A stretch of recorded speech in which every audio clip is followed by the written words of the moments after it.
Welcome to Dental Wife Life. Whether you're married to a dental student or a dentist, navigating the unique challenges of a dental family can feel lonely. You're not alone, and this podcast is a space created just for you. Here we share real stories, honest conversations, and practical tools to help you navigate everything from dental school stress to practice ownership, family transitions, and finding your own identity along the way. We are here to validate your sacrifices, challenge outdated roles, strengthen marriages and practices, and build a community of women who support each other. We'll get out of survival mode and learn to thrive together. Hello, everyone. It's Whitney here. I am by myself today. Brittany will not be joining us because she's not feeling well. I decided to switch topics here, and I'm going to be talking about hygiene because she would probably be bored out of her mind listening to me monologue about hygiene. It worked out for the best. Your hygiene department is so important in your office. It is truly the heart of the office. And if your hygiene department is not strong, then the practice is not going to be stable, period. The things I'm going to be talking about today, I'm talking about them as a hygienist myself, as a business owner, like from a business owner's perspective. I'm also going to be speaking about things from like a mom's perspective. And then speaking as someone, not just as a business owner, but specifically the person who's pulling the reports, looking at the numbers and making the goals.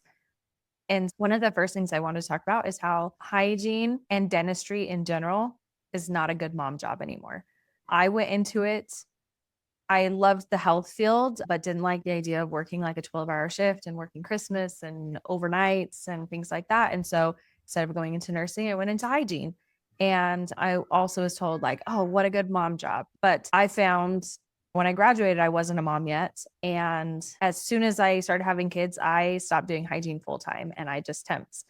And the reason why is because in a dental office, it's pretty typical that we're going to be short staffed or perfectly staffed, right? So it's fine as long as everyone's there.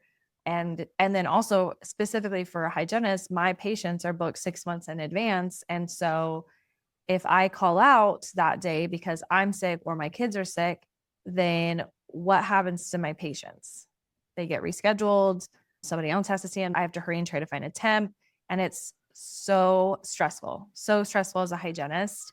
And there can be really high expectations. A lot of times there's like this production pressure and there can be drama in the office. And so hygienists, they're temping. They're making more per day.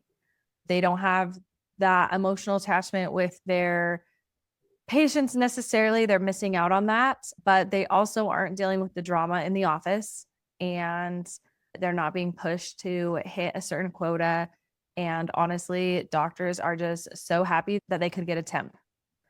I really don't blame them when you look at it from that perspective. I think as a dentist, especially the dentists that I'm speaking to about this are usually men. So I think especially as the men, it's hard to fully comprehend what it's like to, as a mom, be working. You're juggling that 9 to 5, that 7 to 3 or whatever, and then also have kids pick up and drop off daycare. They're in school, they've got homework, they've got soccer, you've got to get dinner on the table. And it's a lot. It's really hectic. And so I have a few tips on making the dental field more mom friendly because I feel like this is really important. And if we don't make this like friendlier for moms, then we're losing fantastic providers. You're missing out on the whole group of women in certain age range, and so then you're going to have hygienists that are newly graduated in the first few years before they start having a family. And then maybe late 30s, early 40s when their kids are more self-sufficient and aren't needing so much time and attention. And if you're wanting to appeal to that whole group of, let's say, 25 to 40 years old, here are some things that we found in our office help make our office more friendly towards moms. So a flexible schedule. This might look like 7 to 2, 9 to 3, think school hours, and also offering part-time. So maybe 3 days a week, possibly like rotating Fridays.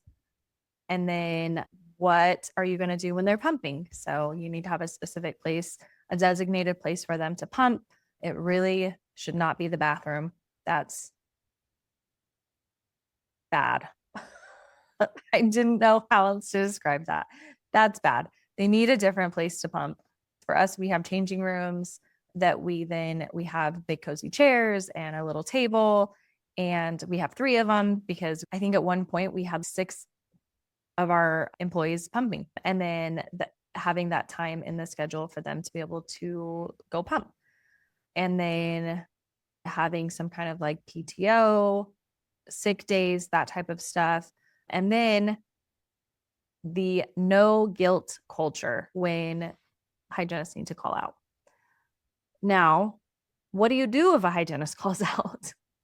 Because you need to protect your practice. How do you have a no guilt culture if it really is a hygienist calls out and it's really stressful? A couple of different things is having temps that, are familiar with your office, that you can reach out last minute to come work at your practice. That's one option. That's what we do at our office. I'm the temp for the office. So I don't see patients full time. I do my admin stuff. This is a really easy solution for us because I'm most likely planning on being at the office anyway. So it's, hey, can you do hygiene today? From a business owner, it's a little bit stressful because I have my admin stuff. And if I'm seeing hygiene patients, which I love, but then I don't get my admin things done and I have to do it eventually. And another thing that we do is we have assisted hygiene. So that's something that I'll talk about later, but having these systems in place so that if a hygienist calls out, it's not just automatically now we have to reschedule those patients, because that's production loss for the day. But also, where are you going to reschedule those patients? If your schedule is like this is so typical, but your hygiene schedule is booked out. So you're like, hey, sorry, can't see you today. We'll see you in 6 months. What are you supposed to do? And so having those systems in place, brainstorm with your hygienist, brainstorm with your office manager, sit down, look at the schedule for us as well. If I am not able to temp and we do have to reschedule for whatever reason, then usually I'm like I can't, maybe I have sick kids, so I can't come in, I can't do it today, but reschedule everyone for tomorrow. And even though this hygienist will be back, I also will work tomorrow. So just working together as a team, communicating with the providers and figuring out what is going to be your protocol for when a team member is out. And it can't just be run around with their heads cut off, be super stressed out. And also, I like to be just a little bit overstaffed instead of being understaffed. I know there's this thing like payroll needs to be under 28%. I have mixed feelings about that because for me, my stress and my mental sanity is worth more than that. And so I'm willing to be just a little bit above that if it means we have one extra assistant, so that when somebody calls out and I need a hygienist to be double booked, I have an assistant that can help with that, which we'll talk about that later. So step 1, we are going to make our practice more friendly towards hygienists who are in the thick of it. They have young kids at home and they need more of that flexibility. The other thing that we want to give our hygienists is we want to give them provider level autonomy. So this is big. This means they diagnose perio, they're recommending SRP, they're presenting fluoride, they're presenting sealants, they're discussing restorative needs with the patients, and they are something that we call co-diagnosis. Like they're discussing these things with the patient, they're making recommendations, they're giving them a heads up. Hey, just so you know, this is a pretty big size cavity. Usually when I see something like this, I see that Dr. Bishop will usually do a crown on it. We'll bring him in, have him take a look and see what he thinks. But then that way the patient's already prepped, mentally prepared for this like worst case scenario. And maybe doctor comes in and is like, hey, you know what? I think this is okay. I think I can do a filling. Or maybe he's like, yes, absolutely. This definitely needs a crown. And actually, I think it might need a root canal too. Your hygienist is not just a prophy princess. She's not just going to go in there and clean and put up the blinders, and she's just looking at the gums. Gums are healthy. That's all she saw. So first of all, that's what hygienists want. We go to hygiene school. We want to be providers. We don't want to just clean and send them on their way. We want to help our patients. Now, if maybe for whatever reason your hygienist is not like that, there's many reasons why a hygienist might be like that. It might just be working for previous doctors that did not like them to co-diagnose, and they found themselves in a position where they just turned off that part of their training and just focused on the perio. Maybe they're getting a little burned out, but there's things that you can do to reignite that fire and build that trust with them and build that teamwork. One of the things that we did at our office is we had an exam sheet, which I'll include in the notes, but this was a sheet that basically the hygienist would fill out before the doctor did the exam. And it was things that they recommended, things that they saw, things that they talked about. And then there was another part, and it was everything that was actually diagnosed in the exam. And then those would end up on my desk at the end of the day, and I would look over them and make notes. And so I would see if certain hygienists were recommending maybe fillings when they would have been crowns, or maybe they're missing some areas of decay on the x-rays. Maybe they're not talking about like the incipient decay. And so just with, honestly, it was probably like 2 or 3 weeks of doing this, of just some day-to-day coaching between the doctor and the hygienist, giving them feedback. It's hard to give feedback like in the moment, especially in front of the patient, but being able to keep track of these helped us with these exam sheets, just helped us at the end of the day get a summary. And I would send that out to the hygienist. Hey, these are some of the things that I'm seeing, and help facilitate conversations between doctor and the hygienist just to help clear up some things. Honestly, just helps build their confidence and helps them feel more confident when it comes to what they're seeing and what the doctor would potentially recommend. So that is really helpful. And just being respectful to the hygienist if they are making recommendations. And I always joke with my patients as the wife of the doctor. I'm like, okay, this is what I'm pretty sure he's going to recommend a crown here, but he likes to prove me wrong. So I'm not going to tell him. We're going to see, what he says, just so that they know this is something that I'm seeing, and this is something that they just need to prepare for. But as hygienists, we get really freaked out in hygiene school about actual diagnosing and how it's not within our scope. And so it might be something that you have to help build that confidence in your hygienist, especially if they're a new hygienist, that you respect what they see and you respect their opinion. Obviously, ultimately, the doctor has the final say, but that you view your hygienist as a provider, and that they're not just a cleaning technician, licensed provider. That's what we're going for here. Building that trust. So that means you're not going to be overriding your hygienist in front of the patients. You're not going to say anything that would come off as you're like correcting them or anything like that. If your hygienist is recommending SRP, I feel like that's a safe thing to trust.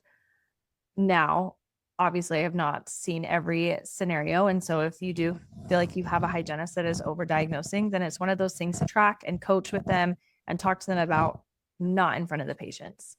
And then especially saying things like, oh, we're just going to watch that area. If they're recommending, let's say they're recommending localized SRP, and you're like, nah, let's just watch it.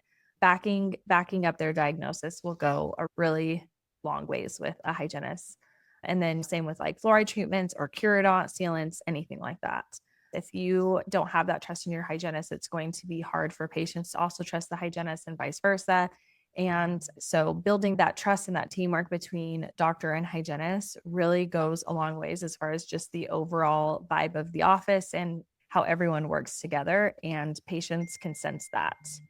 The other thing that I wanted to talk about was numbers, hygiene numbers. I don't like to be really, I worked for a corporate office and we talked about numbers a lot, and we talked about production and goals and everything like that. And it was stressful. And I just never felt like I was good enough, and just didn't feel like I was doing anything right. And it was really frustrating. And you want to be careful when you're talking about numbers. Numbers tell a story, but we don't want to be accusatory. For example, when I worked in corporate, I had a daily goal, but my office also accepted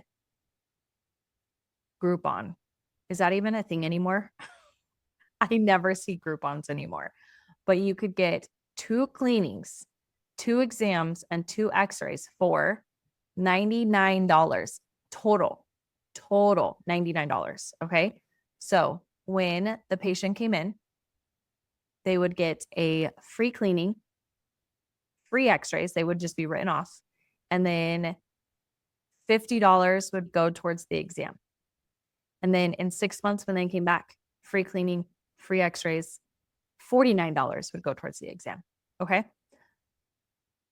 So if I have a production goal, which I encourage you to go off of adjusted production when you're looking at goals for your hygienist. But I was doing the work, but it was being written off. So you have to be very careful and intentional with that. While I do agree with that it, in this case, that was not a healthy business model, because obviously, how am I going to hit goal? But there were 2 major universities there. I saw so many students. And so, of course, everyone's using the Groupon. And so then I'm producing literally 0 after adjustments. And so I'm not going to hit goal, right? Yes, I want you to go off adjusted production because that's what you need to do as a business owner. But also keep that in mind when you're discussing that with the hygienist, because it wasn't my fault they were writing them off. So you got to be careful with that. But let me tell you what our metric is for setting a goal for our hygienist. So typical industry standard is about 3 times your hygienist's pay is going to be their goal. Now we do a hybrid of double hygiene, and our goal is 3.5 times their pay, because that makes up for having a hygiene assistant.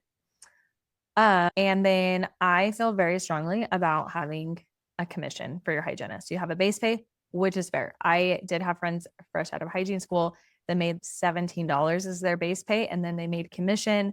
So doctors loved that, because then when the patient no-showed, they were only paying them $17 an hour. But I feel like ethically, I question that. So there's my opinion. These are my rules for our hygiene department. Take it or leave it. But I want my hygienist to have a competitive base pay, and then that goal based on your base pay, and anything that they produce adjusted production above that goal, they're going to get 15% of it. Now, why don't I look at collections? Because that's a debate as well. From a business owner, I understand that side of it, that you can't bonus something on that you didn't collect. But from a hygienist point of view, collections is not my problem. My problem, like, I'm diagnosing, I'm recommending, I'm doing the procedures, I'm diagnosing the SRP, I'm doing the SRP, I'm doing the laser, I'm doing the curodont, fluoride, all of the things, x-rays. I'm noticing that they're due for a pano. I'm doing all of those things. If you can't get the patient to pay for it, I feel like that's the business owner's problem. And that's coming from someone also as a business owner. So that's why I don't go off of collections, is because it's my job as the business owner to have the systems in place to hunt down that money. So you better believe I'm actually am getting paid that, because I have the systems in place, but that's why I don't go off of collections. So just so you can see both sides of the picture there. So let me actually crunch some numbers. I will use my first pay. So my first job, I made $28 an hour out of hygiene school. So let's see what that would be. I think nowadays, like, base is like $40. I'm curious what it is in Utah. So let's say we're going to be doing double hygiene. So 3.5. And then I do it, like, I pull their hours for like how many hours they like actually clocked in for. But you could just say, let's say it's usually about seven working hours or something. So my daily goal would be 686. That's so low because of the $28. Let's do normal industry standard, I think right now, which is about 40. I'm assuming I guess it probably honestly depends where you're at. Maybe if you're like in like Oregon and California, they're like $40. I would never take that. But then also procedures are a lot more expensive. $40 times 3.5 times 7 hours comes out to 980. Yeah. So that sounds more reasonable. So that's like your break even point with your hygienist. If your hygienist is producing 3.5 times her pay, then you're not losing money. So that's a good number to look at and just assess the health of your practice and the health of your hygiene departments. Now, let's say my hygienist actually produces, let's say she does 1,500 minus the 980, that's $520 more. And we are going to do 15% of that, which means $78 would be her commission for the day. Actually brings her pay up about $11 an hour, which is awesome. And then let's assume she's working like 16 days. Her commission is going to be $1,200. What? That's awesome. Like, what hygienist would not love a commission like that? And it helps. The reason why I like commission is because it really does treat your hygienist as a provider, because there's a little bit more control over what they're bringing into their ops and like what they're producing. And there's a direct correlation to their paycheck versus them just like clocking in and clocking out. So it's a way to really up the like motivation and just the like autonomy and honestly just that level of provider. And then that also will vary between hygienist to hygienist. It really brings out different hygienist like strengths, and that's totally fine because we're all individuals. I love doing this with our hygienists. And then I also give them, I think we call it maybe a scorecard, report card, something like that. But it basically is just I pull the numbers and this whole equation and I give it to them. And I also show them like how many SRPs they did and how many perio maintenances and how many, like what percentage of fluoride they're at. And we talk about different things and what my goals for them would be. We have different department goals, whether using the laser or a certain amount of fluoride, or we also have our hygienist bonus off of night guards and Invisalign. So talking about those, talking about how many kind of like case acceptance rate for Invisalign and night guards. So those type of things, like anything that you can put back into the hygiene. I also do having x-rays as part of the hygiene production, because including panos. Now, this has been a debate between me and my husband and also associates that come into the practice. And the reason being is because, yes, as doctors, you're the one diagnosing from them.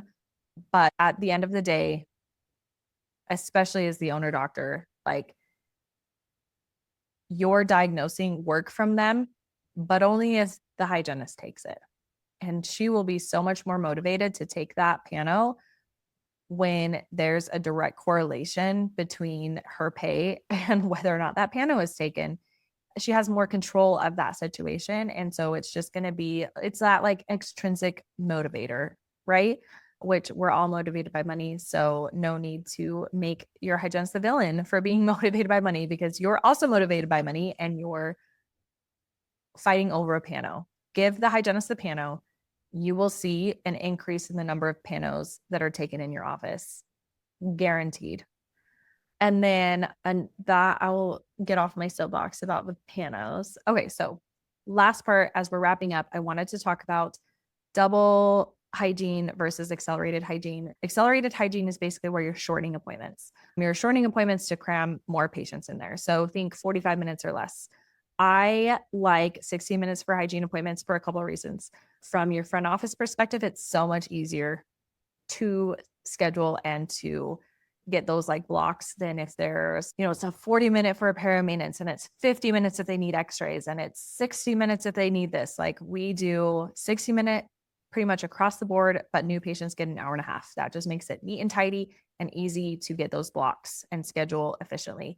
Even for kids. Now, sometimes if we have a weird 30-minute opening because there was new patients or whatever, then we might squeeze in a kid that doesn't need x-rays and doesn't need an exam. So kids that need x-rays and exams, I still give them 60 minutes, because a lot of times waiting for the exam is the wild card, right? So the cleaning might be fast. Maybe x-rays, they struggle a little bit, but maybe they have to sit for 30 minutes and wait for this exam. And then the whole hygiene side is behind. That is why I feel strongly about 60 minutes. I do not like accelerated hygiene. I feel like that is just a way of shuffling as many patients as you can. I feel like it cuts down on care. I feel like when it comes down to it, like maybe you're fitting 1 to 2 patients per day in there more. So from a business perspective, I can see that aspect of it, but not for how much it compromises on care. I don't feel like it's worth it. But I do like double hygiene, and I like double hygiene as a hygienist and as a business owner. So double hygiene is where the appointments overlap. I will include a diagram that I use to train my assistants and my hygienists on double hygiene to show the flow of it. But I have a few rules for double hygiene. First is there's a designated assistant per hygienist who is double booked. This is not a shared assistant. They do not share with sterilization. They do not share with the doctor.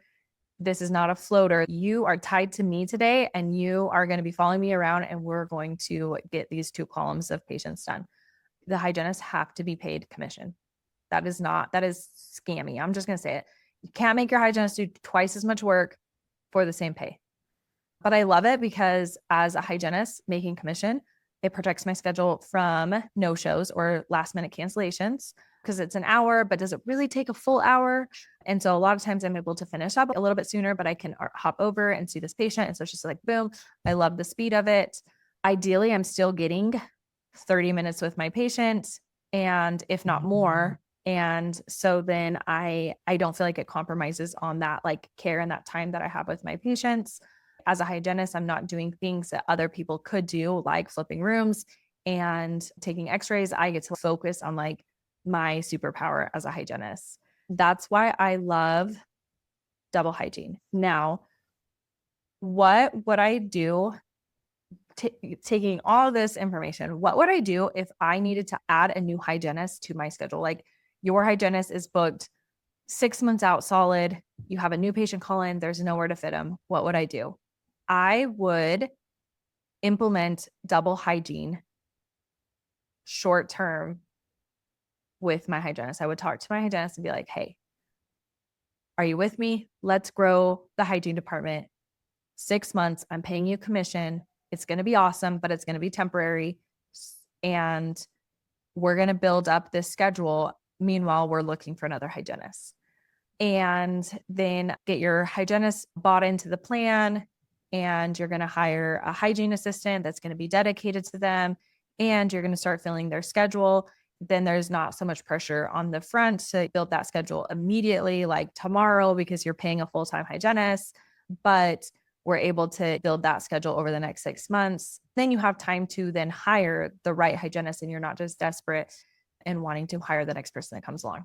Another thing that I would implement if I was looking to hire another hygienist would be a super scaler, if that is legal in your state, but basically creating like a kid column and growing another column of hygiene that way that a super scaler is overseeing until you have it built up nice and solid, and then transition it to a hygiene column. Meanwhile, then maybe you're building like another column with the super scaler. So kind of utilizing those 2 blocks, I think, is a great strategy for building your hygiene department.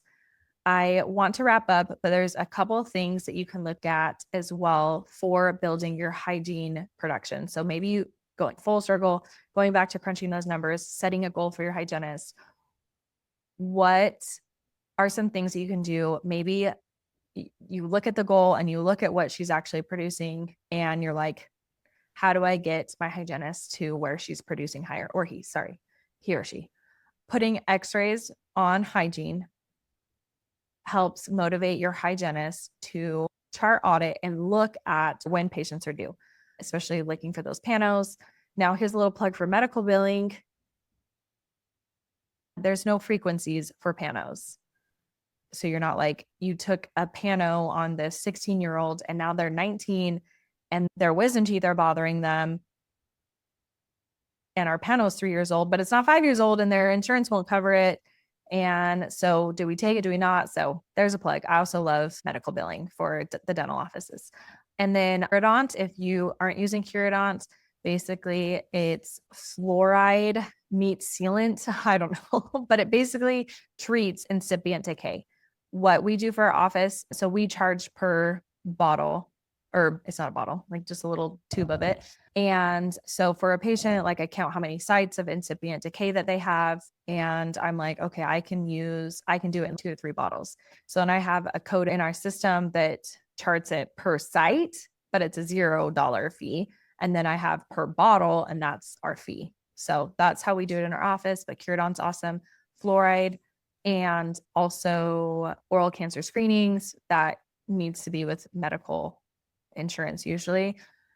And then another thing, which this does not affect your hygienist production, but using code 0180 for exams at least once a year, that comp perio exam. So with this, you need a full perio chart, x-rays, and an exam. Those 3 things together, you've got a comp perio exam. And so we do those yearly for our patients over 18. We call it it's the big kahuna, the big appointment. They've got their x-rays, they've got their perio charting, and they have their exam with the doctor. And then the next appointment, they just have their cleaning and their iTero scan. So that's how we do it in our office. But that's because we only have 1 doctor in a 2-doctor practice. When we have 2 doctors, then they do get their periodic with the iTero scan and the cleaning. But those are some ways that you can streamline, evaluate your hygiene department protocols, meet with your hygienist, talk about when are we diagnosing SRP, make sure your hygienists are all on the same page. If it's a 4 millimeter pocket, what are we doing? When are we doing gingival scales? What's our protocol? Are we doing gingival scales and then bringing them back in 6 weeks for a prophy? When are we doing a localized SRP versus 4 quads of SRP? Do we use the laser? When do we use the laser? What is our treatment plan? And it should be a standard of care. Create your own standard of care. Yes, there's standard of care, but in your office, if a patient saw me and then saw Sarah next time, what does the experience look like? And just meet with your hygienists quarterly. You can go over case studies and streamline how you guys are diagnosing, you're calibrating. You're like, okay, what would we do? Recalibrate. What would we do in this circumstance? I hope you got at least one thing out of this, and we will see you next time. Thank you for spending this time with us on Dental Wife Life. If today's episode encouraged you, challenged you, or made you feel a little less alone, share it with another dental wife who needs it. Make sure you subscribe, leave a review, and connect with us on social media so that we can keep the conversation going. You can find us on Instagram at The Dental Wife Life. Remember, your role matters, your voice matters, and you don't have to navigate this journey alone. We'll see you next time.